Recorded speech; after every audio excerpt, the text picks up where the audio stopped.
दोस्तों, आपका अपना चैनल भीष्म अकादमी में स्वागत है। गाइस, जैसा कि आज हम आधुनिक काल का ये चौथा भाग लेकर आए हैं, जो कि ये सभी प्रश्न यूथ कंपटीशन बुक में संकलित हिंदी साहित्य के आधुनिक काल का ये चौथा भाग है। और ये सभी प्रश्न प्रीवियस ईयर प्रश्नों की श्रृंखला है। और ये सभी प्रश्न हिंदी साहित्य UGC net, JRF, UP TGT, PGT, EMRS, KBS, NBS, DSSB आदि सभी एग्जामों में पूछे गए हैं। यदि आप हिंदी साहित्य या हिंदी शिक्षक से संबंधित कोई भी तैयारी कर रहे हैं या करना चाहते हैं तो आज ही हमसे जुड़कर तैयारी शुरू कर सकते हैं।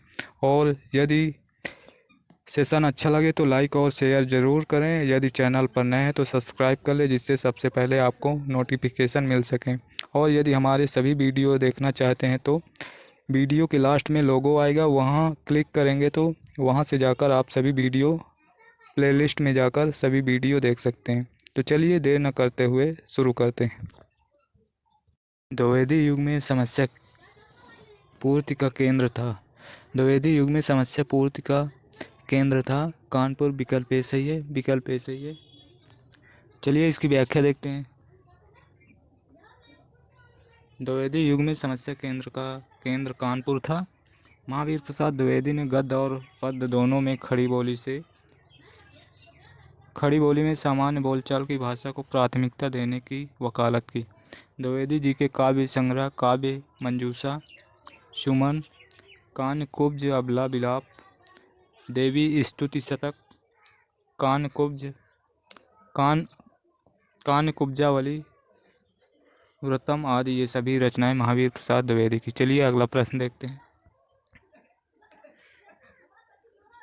प्रश्न है, कवि सम्राट की उपाधि किसे दी गई? कवि सम्राट की उपाधि अयोध्या सिंह उपाध्याय हरिऔध को दी गई। विकल्प डी सही है। चलिए इसकी भी व्याख्या देखते हैं। हरिऔध जी को कवि सम्राट की उपाधि दी गई। गणपत चंद्र गुप्त ने हरिऔध जी को आधुनिक काल का सूरदास कहा। किसने कहा? गणपत चंद्र गुप्त ने। हरिऔध कृत प्रिय प्रवास को खड़ी बोली हिंदी का प्रथम महाकाव्य माना जाता है। अगला प्रश्न है 153। गोल्ड स्मिथ कृत हर्मिट तथा डेजर्टेड विलेज का हिंदी अनुवाद किसने किया? इन दोनों का हिंदी अनुवाद श्रीधर पाठक ने किया। विकल्प डी सही। चलिए व्याख्या देखते हैं। गोल्ड स्मिथ कृत हर्मिट डेजर्टेड विलेज का हिंदी में अनुवाद श्रीधर पाठक ने किया। हर्मिट का एकांतवासी योगी, डेजर्टेड विलेज का उजड़ ग्राम नाम से हिंदी अनुवाद किया। एकांतवासी योगी की रचना लावनी या ख्याल शैली में। पाठक जी द्वारा खड़ी बोली से रचित प्रथम कविता गुणवंत हेमंत है तथा खड़ी बोली की प्रथम पुस्तक एकांतवासी योगी है। चलिए अगला प्रश्न है 154। हिंदी में स्वच्छंदता शब्द का सर्वप्रथम प्रयोग किसने किया? हिंदी में स्वच्छंदता शब्द का प्रयोग सर्वप्रथम मुकुटधर पांडे ने किया। विकल्प बी सही है। चलिए इसकी व्याख्या देखते हैं। हिंदी में स्वच्छंदता शब्द का प्रयोग मुकुटधर पांडे ने किया। इन्हें आचार्य रामचंद्र शुक्ल ने छायावाद का प्रवर्तक स्वीकार किया। मुकुटधर पांडे लोचन प्रसाद पांडे के अनुज यानी कि छोटे थे। इन्हें पांडे बंधु भी कहा जाता है। अगला प्रश्न है 155। किस साहित्यकार ने राष्ट्र मातृभूमि को सगुण मूर्ति सर्वेश की कहकर इसकी वंदना की है? तो इसका उत्तर होगा मैथिली शरण गुप्त ने इसकी वंदना की थी। विकल्प ए सही है। चलिए, मैथिली शरण गुप्त ने राष्ट्र मातृभूमि की सगुण मूर्ति सर्वेश की कहकर इसकी वंदना की है। राष्ट्र कवि मैथिली शरण गुप्त की मातृभूमि कविता की कुछ पंक्तियाँ इस प्रकार हैं, जो कि हे मातृभूमि तू सत्य ही सगुण मूर्ति की सर्वेश की, जिसकी रज में लोट लोट कर बड़े हुए हैं, घुटनों के बल सरक सरक कर खड़े हुए हैं। ये पंक्तियाँ हैं मैथिली शरण गुप्त की। चलिए अगला प्रश्न है 156। प्रकाशन वर्ष के अनुसार मैथिली शरण गुप्त की रचनाओं का सही कालक्रम है? भारत भारती 1912, यशोधरा 1932, साकेत 1931 और विष्णु प्रिया का है 1957। तो इस प्रकार इसका उत्तर होगा भारत भारती, फिर साकेत, भारत भारती, साकेत, यशोधरा, विष्णुप्रिया। विकल्प डी सही, विकल्प डी सही। चलिए अगला प्रश्न प्रश्न है, राम नरेश त्रिपाठी द्वारा संकलित संपादित कविता कौमुदी संग्रह से संबंधित कौन सा कथन सही नहीं है। इसमें ये संग्रह 10 खंडों में विभक्त है, ये कथन सही नहीं। विकल्प ए इसका उत्तर है, विकल्प ए उत्तर है। चलिए इसकी व्याख्या देखते हैं। 10 खंडों में विभक्त है, राम नरेश त्रिपाठी द्वारा संकलित संपादित कविता कौमुदी संग्रह से संबंधित गलत है। ये संग्रह 8 खंडों में विभक्त है। कविता कौमुदी में 15,000 से अधिक लोकगीतों का संग्रह है, जिन्हें त्रिपाठी जी 1925 से 1930 के बीच अवध के गांव-गांव में घूमकर संग्रहित किया था। इसमें कजरी, बिरहा, होरी, मेला गीत, विवाह गीत, विदाई गीत आदि सभी सम्मिलित हैं। अगला प्रश्न 158, चींटी से लेकर हाथी पर्यंत, पशु भिक्षु से लेकर राजा पर्यंत, मनुष्य बिंदु से लेकर समुद्र पर्यंत जल, अनंत से आकाश, अनंत पृथ्वी, अनंत पर्वत सभी पर कविता हो सकती है। उक्त कथन किस विद्वान का है? ये कथन महावीर प्रसाद द्विवेदी का। विकल्प ए सही है, ये कथन महावीर प्रसाद द्विवेदी का है। अगला प्रश्न है 159, भारत भारती की रचना का उद्देश्य। भारत भारती की रचना का उद्देश्य है इनमें से इसका उत्तर विकल्प डी सही है। भविष्य का निर्माण, वर्तमान को सार्थक, अतीत से प्रेरणा ग्रहण करना, ये सभी सही है। इसका उत्तर विकल्प डी सही है। प्रश्न है, हरिऔध कृत महाकाव्य का नाम बताइए जिसमें संस्कृत छंदों का प्रयोग हुआ है। तो इसका उत्तर प्री प्रवास है, जो कि ये खड़ी बोली की प्रथम महाकाव्य है। अयोध्या सिंह हरिऔध का है। विकल्प बी सही है, इसका उत्तर विकल्प बी सही है। चलिए व्याख्या देखते हैं। हरिऔध कृत प्री प्रवास महाकाव्य में संस्कृत छंदों का प्रयोग हुआ। प्री प्रवास का रचनाकाल 1914, इसमें 17 सर्ग है। इसमें कृष्ण के बचपन से लेकर मथुरा प्रस्थान तक का वर्णन है। हरिऔध ने पारिजात प्रबंध काव्य की रचना की, जिसमें 15 सर्ग है। इसमें आध्यात्मिक एवं धार्मिक विषयों का वर्णन है। प्री प्रवास को खड़ी बोली हिंदी का प्रथम महाकाव्य माना जाता है। प्री प्रवास का सर्वप्रथम नाम था ब्रजांगना विलाप था। चलिए अगला प्रश्न, किस कवि को राष्ट्र कवि की उपाधि मिलती है? मैथिली शरण गुप्त को राष्ट्र कवि की उपाधि मिलती है। ये उपाधि महात्मा गांधी ने भारत भारती 1912 ईस्वी के रचना के लिए दिया था। मैथिली शरण गुप्त को महात्मा गांधी ने। विकल्प डी सही है, मैथिली शरण गुप्त को राष्ट्र कवि की उपाधि। द्विवेदी युगीन कवि हैं। गुप्त जी की रचनाएं रंग में भंग, जयद्रथ, वध, किसान, विकट, भेंट, गुरुकुल, साकेत, भारत भारती, झंकार, यशोधरा, द्वापर, जय भारत, विश्वप्रिया, सिद्धराज, हिंदू, वैतालिक, पंचवटी, ये सभी रचनाएं गुप्त जी की हैं। प्रश्न है, द्विवेदी युग को जागरण काल किसने कहा? द्विवेदी युग को जागरण काल डॉक्टर नगेंद्र ने कहा। विकल्प बी से। चलिए व्याख्या देखते हैं। जागरण काल डॉक्टर नगेंद्र ने कहा, इसकी समय अवधि है 1900 से 1918 ईस्वी तक को द्विवेदी युग माना जाता है। आचार्य शुक्ल ने द्विवेदी युग को नई धारा द्वितीय उत्थान के अंतर्गत रखा है। समया अवधि सन 1893 से 1918 ईस्वी तक माना। इस प्रश्न में जागरण काल दिया है, जो कि असंगत है। डॉक्टर नगेंद्र द्विवेदी युग को जागरण सुधार काल नाम दिया था। क्या नाम दिया था? जागरण सुधार काल। अगला प्रश्न है 163, दिवस का अवसान समीप था, गगन था कुछ लोहित हो चला, किसकी पंक्ति है? ये पंक्ति प्री प्रवास 1914 ईस्वी की रचना अयोध्या सिंह हरिऔध की है। विकल्प ए सही है,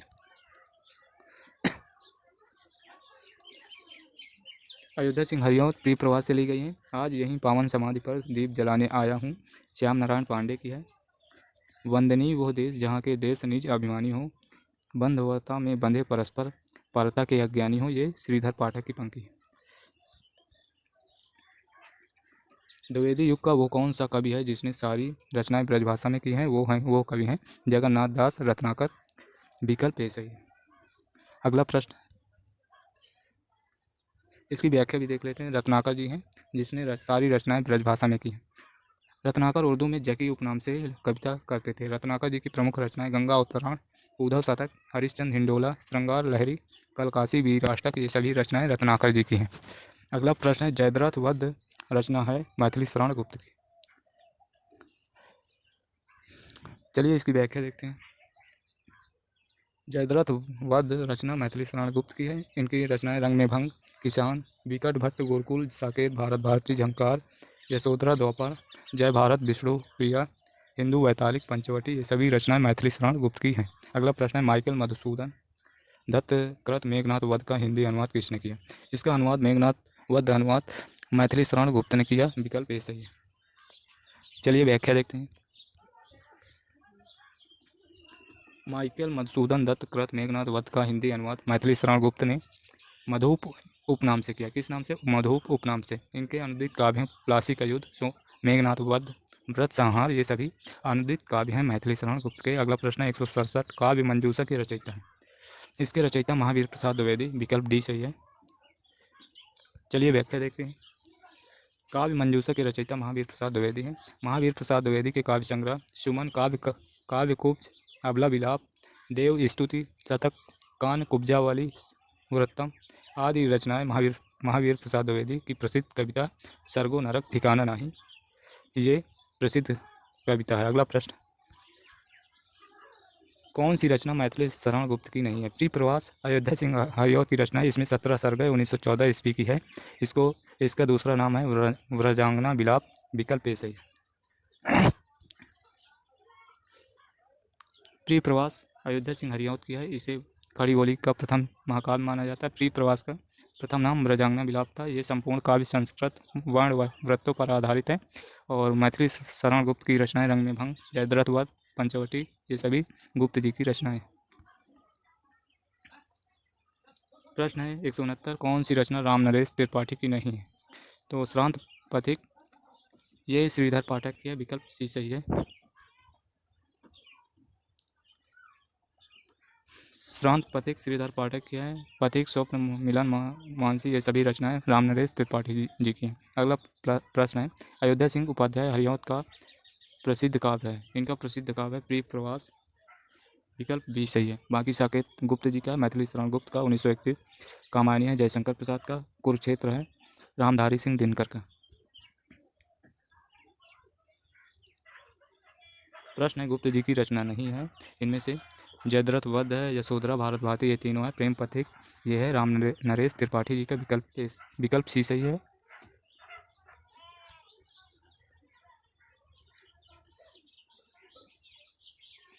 सॉरी दोस्तों, प्रेम पथिक जयशंकर प्रसाद का, जबकि पथिक है राम नरेश त्रिपाठी का। इनमें कंफ्यूज नहीं होना है। तो प्रेम पथिक है जयशंकर प्रसाद की रचना, जबकि भारत भारती, जयद्रथ वध, यशोधरा ये गुप्त जी की रचना है। अगला प्रश्न है 172, शुक्ल जी के अनुसार मैथिली शरण गुप्त हैं। इनके अनुसार मैथिली शरण गुप्त हैं। इनके अनुसार मैथिली शरण गुप्त सामंजस्यवादी। विकल्प डी सही। चलिए इसकी व्याख्या देखते हैं। शुक्ल जी के अनुसार मैथिली शरण गुप्त सामंजस्यवादी कवि हैं। इन्होंने स्वयं को कौटुंबिक कवि मात्र कहा है। इन्हें भारत भारती के लिए महात्मा गांधी ने राष्ट्र कवि की उपाधि दी। कवि सम्राट अयोध्या सिंह उपाध्याय हरिऔध को गणपत चंद्र गुप्त ने कहा है। अगला प्रश्न है 173, गुप्त जी वास्तव में सामंजस्यवादी कवि हैं। प्रतिक्रिया का प्रदर्शन करने वाले अथवा मद में झूमने या झीमने वाले कवि नहीं है। मैथिली शरण गुप्त पर ये मंतव्य विचारकों में किसका है? ये है, अभी पढ़ चुके हैं, रामचंद्र शुक्ल का है। विकल्प ए सही। चलिए इसकी व्याख्या देखते हैं। गुप्त जी ने स्वयं को कौटुंबिक कवि मात्र कहा है। इन्हें भारत भारती लिखने पर महात्मा गांधी ने राष्ट्र कवि की उपाधि दी। अगला प्रश्न है, मैथिली शरण गुप्त की निम्नलिखित रचनाओं में कौन सी अनुदित मौलिक नहीं है? यानी कि मौलिक अनुदित है, मौलिक नहीं है। इनमें से मेघनाथ वध, ये विकल्प सी सही है।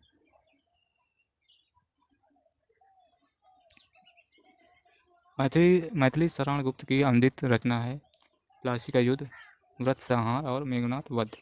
और मौलिक रचनाएं रंग में भंग, जयद्रथ वध, जय भारत, नहुस, किसान, विकट भट्ट, गुरुकुल, भारत भारती, झंकार, द्वापर, विष्णु प्रिया, वैतालिक, सिद्धराज, यशोधरा, हिंदू, पंचवटी, साकेत। हिंदी साहित्य में रामचरितमानस के बाद राम काव्य का दूसरा स्तंभ मैथिली शरण गुप्त कृत साकेत को कहा जाता है। मैथिली शरण गुप्त को भारत भारती 1912 रचना की मूल प्रेरणा मुसद्दसे हाली तथा ब्रजमोहन दत्ते कैफी कृत भारत दर्पण पुस्तक से प्राप्त हुई है? प्रश्न है, मेरे चपल यौवन बाल अचल अंचल में घड़ा को, मेरे चपल यौवन बाल अचल अंचल में पड़ा सो, मचल कर मत साल। ये पंक्तियाँ हैं मैथिली शरण गुप्त की है। मेरे चपल यौवन बाल अचल अंचल में पड़ा सो, मचल कर मत साल। ये पंक्तियाँ मैथिली शरण गुप्त की। प्रश्न है, मधुप उपनाम से काव्य अनुवाद करने वाले कवि निम्नलिखित में से कौन है? इनमें से मैथिली शरण गुप्त विकल्प बी सही है। इसके पहले वाले का व्याख्या भी देख लेते हैं। केवल मनोरंजन न कवि कर्म होना चाहिए, ये उक्ति उचित उपदेश का भी मर्म होना चाहिए। ये भी मैथिली शरण गुप्त की है। और मधुप उपनाम से काव्य अनुवाद करने वाले मैथिली शरण गुप्त। इसका उत्तर विकल्प बी सही है। 176 नंबर प्रश्न का उत्तर विकल्प बी मैथिली शरण गुप्त सही। मैथिली शरण गुप्त ने बांग्ला कवि माइकल मधुसूदन दत्त की रचनाओं का अनुवाद किया। मैथिली शरण गुप्त को महात्मा गांधी ने भारत भारती की रचना के लिए राष्ट्र कवि की उपाधि दी। मैथिली शरण गुप्त ने स्वयं को कौटुंबिक कवि मात्र कहा। गुप्त जी को हरिगीत का छंद का बादशाह कहा जाता है। गुप्त जी को हरिगीत का छंद का बादशाह कहा जाता है। अगला प्रश्न 177, राम तुम माना हो, ईश्वर नहीं हो क्या? विश्व में रमे हुए नहीं, सभी कहीं हो क्या? तब मैं निरीश्वर हूँ, ईश्वर क्षमा करे। तुम न रमो तो मन तुम में रमा करे। आधुनिक दृष्टिकोण से प्रेरित मैथिली शरण गुप्त ने राम के विषय में ये काव्योक्ति किस काव्य ग्रंथ में लिखी है? तो इसका उत्तर है साकेत की पंक्ति है। साकेत, जो कि 1931 ईस्वी की रचना है। राम तुम माना हो, ईश्वर नहीं हो क्या? विश्व में रमे हुए नहीं, सभी कहीं हो क्या? तब मैं निरीश्वर हूँ, ईश्वर क्षमा करे। तुम न रमो तो मन तुम में रमा करे। आधुनिक दृष्टिकोण से प्रेरित मैथिली शरण गुप्त ने राम के विषय में ये काव्योक्ति साकेत काव्य ग्रंथ में लिखा है। पंचवटी नाहोस विष्णु प्रिया गुप्त जी की काव्य रचना है। प्रश्न है, दिवस का अवसान समीप था, गगन था कुछ लोहित हो चला, तरु शिखर पर थी अब राज थी, कमलनी कुल बल्लभ की प्रभा। इस काव्य पंक्तियों का आशय इनका आशय है आसमान में लालिमा फैलने लगी है, पेड़ों की फुनगियों पर सूरज की आखिरी किरणें विराजमान थी। बी और डी इसका उत्तर सही है। बी और डी इसका उत्तर सही है। विकल्प बी, दिवस का अवसान समीप था, गगन था कुछ लोहित हो चला, तरु शिखा पर थी अब राज थी, कमलनी कुल वल्लभ की प्रभा। इस काव्य पंक्तियों का आशय है आसमान में लालिमा फैलने लगी है, पेड़ों की फुनगियों पर सूरज की आखिरी किरणें विराजमान थी। उपरयुक्त पंक्ति है प्रिय प्रवास से ली गई, हरिऔध जी की रचना प्रिय प्रवास। प्रश्न है, भारत भारती के संबंध में कौन सा कथन सही नहीं? भारत भारती के संबंध में कौन सा कथन सही नहीं? तो इसका उत्तर होगा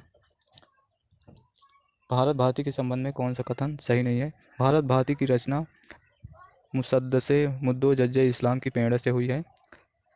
ये सही है। और इसमें गुप्त जी भारत दर्पण के लेखक ब्रजमोहन दत्तात्रेय कैफी से प्रभावित थे। तो विकल्प ए और सी विकल्प सही है। ए और सी मतलब विकल्प ए सही है। इसका उत्तर विकल्प ए सही है, ए सी। प्रश्न 180, अच्छी हिंदी बस एक ही व्यक्ति लिखता था, ये कथन किस आलोचक ने किसके बारे में कहा है? ये कथन महावीर प्रसाद द्विवेदी ने बाल मुकुंद गुप्त के बारे में कहा। विकल्प बी सही है। विकल्प बी सही। चलिए इसकी व्याख्या देखते हैं। अच्छी हिंदी बस एक ही व्यक्ति लिखता था, ये कथन आलोचक महावीर प्रसाद द्विवेदी ने बाल मुकुंद गुप्त के बारे में कहा था। 181 नंबर प्रश्न है, द्विवेदी युगीन कविता की मुख्य प्रवृत्तियाँ हैं। द्विवेदी युगीन कविता की मुख्य प्रवृत्तियाँ हैं समाज सुधार, इतिवृत्तात्मकता। ए और डी विकल्प सी सही है। विकल्प सी सही है। चलिए इसकी व्याख्या देखते हैं। व्याख्या देखने से पहले आप सभी से रिक्वेस्ट है कि सेशन अच्छा लगे तो लाइक और शेयर ज़रूर करें, और यदि चैनल पर नए हैं तो सब्सक्राइब कर लें, जिससे सबसे पहले नोटिफिकेशन मिल सके। और दोस्तों, यदि हमारे सभी वीडियो देखना चाहते हैं तो नीचे डिस्क्रिप्शन में जाकर प्लेलिस्ट दिया हुआ है, वहाँ जाकर सारे वीडियो देख सकते हैं। चलिए देखते हैं प्रश्न। दी गई प्रवृत्तियों में समाज सुधार एवं इतिवृत्तात्मकता द्विवेदी युगीन कविता की प्रमुख प्रवृत्तियाँ हैं। डॉक्टर नगेंद्र ने द्विवेदी युग में जागरण सुधार काल नाम से अभिहित किया और इसकी समयावधि 1900 ईस्वी से 1918 माना। आचार्य रामचंद्र शुक्ल द्विवेदी युग को नई धारा द्वितीय उत्थान के अंतर्गत रखा। इसकी समयावधि 1893 से 1918 तक माना। खड़ी बोली के विकास में आचार्य महावीर प्रसाद द्विवेदी का महत्वपूर्ण योगदान है। इस युग का नाम आचार्य महावीर प्रसाद द्विवेदी के नाम पर द्विवेदी युग रखा गया। अगला प्रश्न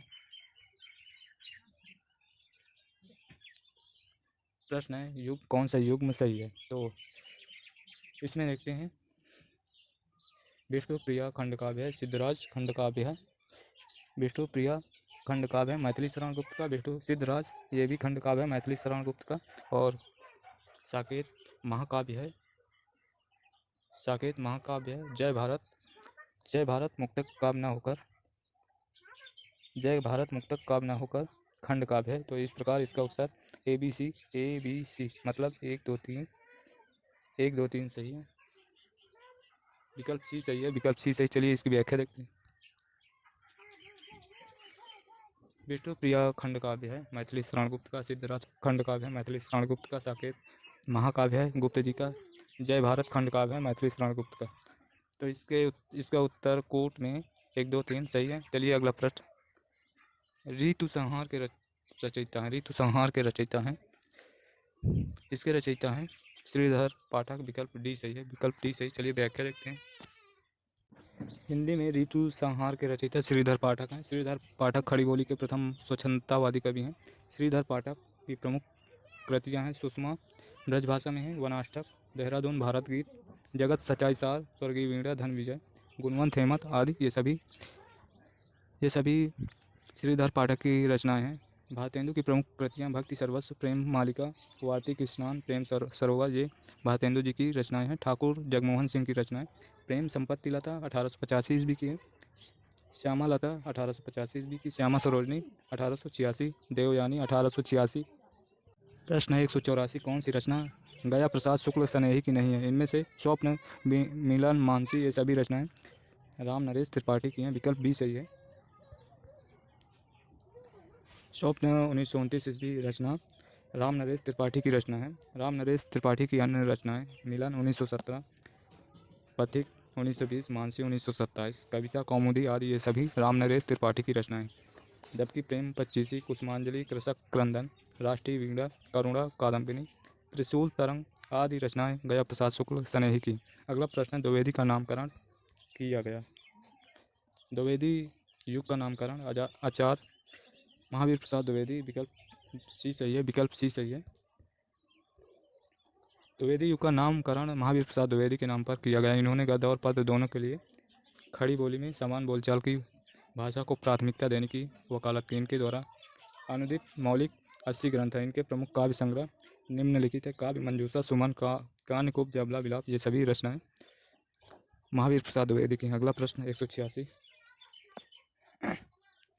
जगत सच्चाई सार कविता के रचयिता हैं श्रीधर पाठक। विकल्प सी सही है, विकल्प सी सही। चलिए व्याख्या देखते हैं। जगत सच्चाई सार, कश्मीर, सुषमा, देहरादून भारत गीत आदि द्विवेदी युग के स्वच्छंदतावादी कवि श्रीधर पाठक की काव्य कृतियाँ। श्रीधर पाठक द्वारा अनुदित यानी कि अनुवाद की गई कृतियाँ हैं। मूल नाम उनका, मूल रचनाकार अनुदित रचना शेफर्ड एंड फिलोसफर ये गोल्ड स्मिथ की है।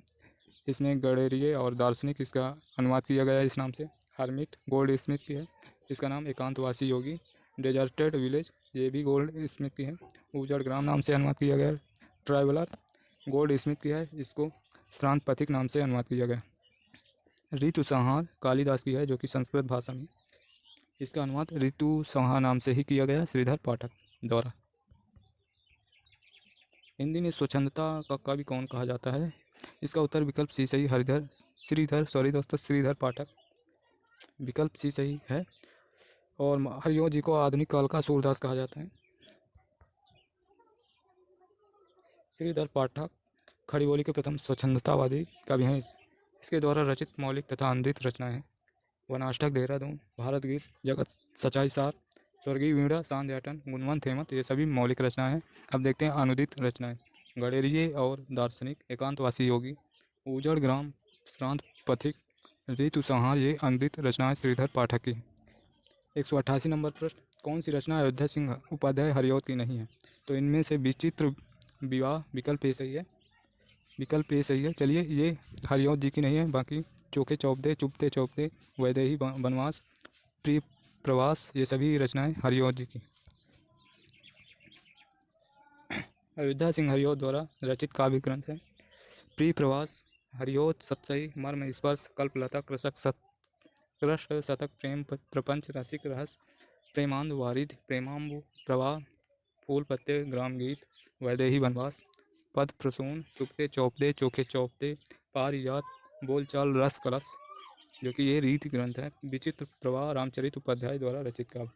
विचित्र प्रवाह रामचरित उपाध्याय का रचित काव्य है। विचित्र प्रवाह रामचरित उपाध्याय का काव्य ग्रंथ है। अगला प्रश्न 189, द्विवेदी युग।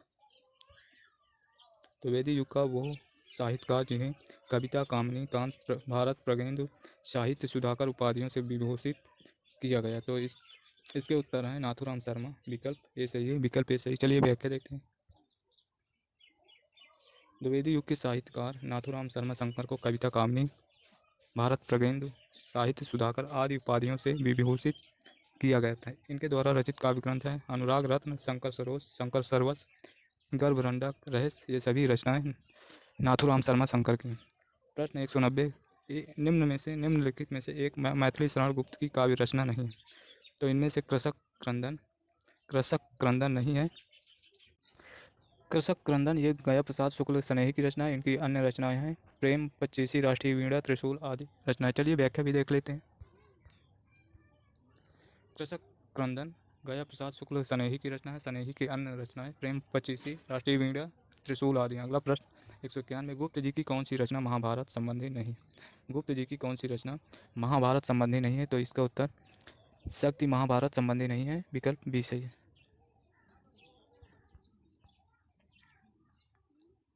मैथिली शरण गुप्त की शक्ति रचना महाभारत संबंधी नहीं है, जबकि वन वैभव, वक संहार, सैरंधी महाभारत संबंधी रचना। अगला प्रश्न 192, हरिऔध कृत काव्य उपमन का प्रकाशन वर्ष है। काव्योपवन का प्रकाशन वर्ष है 1909 ईस्वी, विकल्प सी सही है। हरिऔध कृत काव्य उपमन का प्रकाशन 1909 ईस्वी में हुआ। हरिऔध द्वारा रचित काव्य हैं प्रिय प्रवास, पारिजात, वैदेही वनवास, कृष्ण शतक, प्रेम प्रपंच, चोखे चौपदे, चुपते चौपदे आदि। प्रिय प्रवास को खड़ी बोली हिंदी का प्रथम महाकाव्य माना जाता है। प्रश्न 193, इसके साहित्य को हम सरस्वती और इंदु में जिस प्रयोगात्मक रूप में देखते हैं वही उस साहित्य का असली रूप है। तो ये है इसका उत्तर द्विवेदी युग है, विकल्प बी सही। चलिए व्याख्या देखते हैं। द्विवेदी युगीन इसका समय है 1900 ईस्वी से 1918 ईस्वी। साहित्य को हम सरस्वती एवं इंदु में जिस प्रयोगात्मक रूप में देखते हैं वही उस साहित्य का असली रूप है। सरस्वती पत्रिका का प्रकाशन 1900 ईस्वी इलाहाबाद से हुआ। सन 1903 में आचार्य महावीर प्रसाद द्विवेदी जी इसके ख्यातिलब्ध संपादक हुए। द्विवेदी युग के मार्गदर्शक व प्रेरक व्यक्तित्व ने साहित्यिक एवं राष्ट्रीय चेतना का स्वर प्रदान किया। हिंदू पत्रिका का प्रकाशन 1909 ईस्वी में वाराणसी से प्रारंभ हुआ। अंबिका प्रसाद गुप्त, रूप नारायण पांडे, जयशंकर प्रसाद आरंभिक रचनाओं को प्रकाशित करने का श्रेय इसी पत्रिका को है। प्रश्न 194, विख्यात जीवन वृत्त हमारा लोकहित एकांत था, आत्मा अमर है, देह नश्वर है, यह अटल सिद्धांत था। उपर्युक्त पंक्तियाँ किस कृति में संग्रहित हैं? तो ये पंक्तियाँ विकल्प बी भारत भारती में संग्रहित हैं। ये मैथिली शरण गुप्त की रचना 1912 ईस्वी की। भारत भारती में संग्रहित 1912 ईस्वी में रचित भारत भारती ग्रंथ के लेखक मैथिली शरण गुप्त हैं। गुप्त जी को भारत भारती रचना की मूल प्रेरणा मुसद्दसे हाली तथा ब्रजमोहन दत्तात्रेय कैफी कृत भारत दर्पण पुस्तक से प्राप्त हुई। गुप्त जी को भारत भारती लिखने पर महात्मा गांधी ने राष्ट्र कवि की उपाधि दी थी। अगला प्रश्न 195 द्विवेदी युग की कविता है। इसमें उपदेशात्मक एवं इतिवृत्तात्मक विकल्प सही है।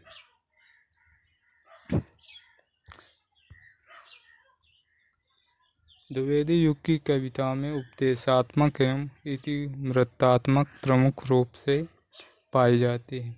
द्विवेदी युग को जागरण सुधार काल डॉक्टर नगेंद्र ने नाम दिया था। द्विवेदी युग का नामकरण महावीर प्रसाद द्विवेदी के नाम पर किया गया। मैथिली शरण गुप्त ने इतिहास के उपेक्षित नारी पात्र को निम्न पुस्तक में प्रतिष्ठित किया। 196 का उत्तर है साकेत, जो कि 1931 ईस्वी का मैथिली शरण गुप्त की रचना है। विकल्प डी सही है।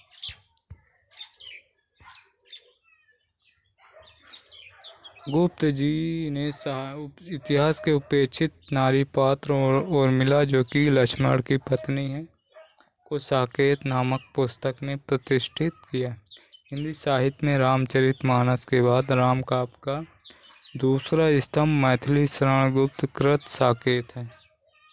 भारत भारती, रंग में भंग, द्वापर, यशोधरा, पंचवटी, विकट भट्ट, झंकार, विष्णुप्रिया, सिद्धराज, वैतालिक, पंचवटी मैथिली शरण गुप्त की रचना है। दोस्तों, एक बार सभी से रिक्वेस्ट है फिर से, यदि सेशन अच्छा लगे तो लाइक और शेयर ज़रूर करें, और यदि चैनल पर नए हैं तो सब्सक्राइब कर ले, जिससे सबसे पहले नोटिफिकेशन मिल सके। चलिए पढ़ते हैं अगला प्रश्न। द्विवेदी युग का एक और नाम है। द्विवेदी युग का एक और नाम है जागरण सुधार काल। जागरण सुधार काल ये नाम दिया है डॉक्टर नगेंद्र ने। विकल्प सी सही।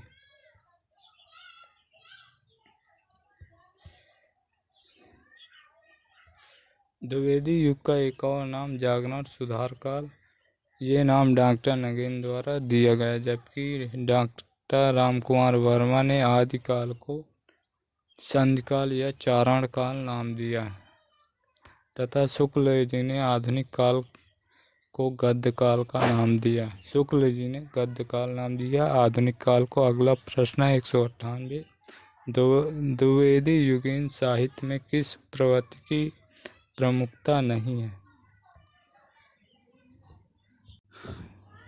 द्विवेदी युगीन साहित्य में काव्यात्मकता प्रवृत्ति की प्रमुखता नहीं है। विकल्प बी सही। चलिए इसकी व्याख्या देखते हैं। काव्यात्मकता की प्रवृत्ति नहीं है रही, जबकि रूढ़ विद्रोह, मानवतावाद, श्रृंगार की जगह आदर्शवादिता, नारी का उत्थान, इतिवृत्तात्मकता, गद्यात्मकता तथा वैचारिकता द्विवेदी युग की प्रधान प्रवृत्तियां रही हैं। राजपूतियान की कथा है। राजपूतियान की कथा है। प्रश्न नंबर 199। राजपूतियान की कथा है रंग में भंग। 1909 ईस्वी का मैथिली शरण गुप्त की रचना है। रंग में भंग। विकल्प बी। राजपूतियान की कथा रंग में भंग काव्य में समाहित है। रंग में भंग काव्य ग्रंथ के रचयिता मैथिली शरण गुप्त हैं। आचार्य रामचंद्र शुक्ल ने गुप्त जी को सामंजस्यवादी कवि कहा है। गुप्त जी ने स्वयं को कौटुंबिक कवि मात्र कहा है। इन्हें भारत भारती लिखने पर महात्मा गांधी ने राष्ट्र कवि की उपाधि दी। इनके द्वारा रचित अन्य ग्रंथ हैं जयद्रथ वध, किसान, विकट भट्ट, गुरुकुल, साकेत, भारत भारती, झंकार, यशोधरा, सिद्धराज, पंचवटी, द्वापर, विष्णुप्रिया, ये सभी गुप्त जी की रचनाएं। अगला प्रश्न दोस्तों, साकेत की कथा का मुख्य संबंध किसके चरित्र विकास से जुड़ा हुआ है? तो ये इसमें लक्ष्मण और उर्मिला की कथा का मुख्य संबंध उर्मिला लक्ष्मण के संबंध में है। विकल्प बी सही है। चलिए व्याख्या देखते हैं। गुप्त जी की सर्वश्रेष्ठ रचना है। इसे महाकाव्यों की श्रेणी में रखा गया है। इसकी कथा उर्मिला को केंद्र बनाकर लिखी गई है। इसकी कथा वस्तु राम और सीता की न होकर उर्मिला और लक्ष्मण की है। तो दोस्तों आज फिर हमने 50 प्रश्नों को पढ़े हैं। और दोस्तों आप सभी से रिक्वेस्ट है कि सेशन अच्छा लगा हो तो लाइक और शेयर ज़रूर करें। यदि चैनल पर नए हैं तो सब्सक्राइब कर ले जिससे सबसे पहले आपको नोटिफिकेशन मिल सके। और यदि हमारे सभी वीडियो देखना चाहते हैं तो हमारा लोगो आएगा, उसमें क्लिक करेंगे तो आप वहां से जाकर प्लेलिस्ट में जाकर सभी वीडियो देख सकते हैं। चलिए आज के लिए इतना ही, फिर मिलेंगे नेक्स्ट क्लास में। जय हिंद, जय भारत, वंदे मातरम।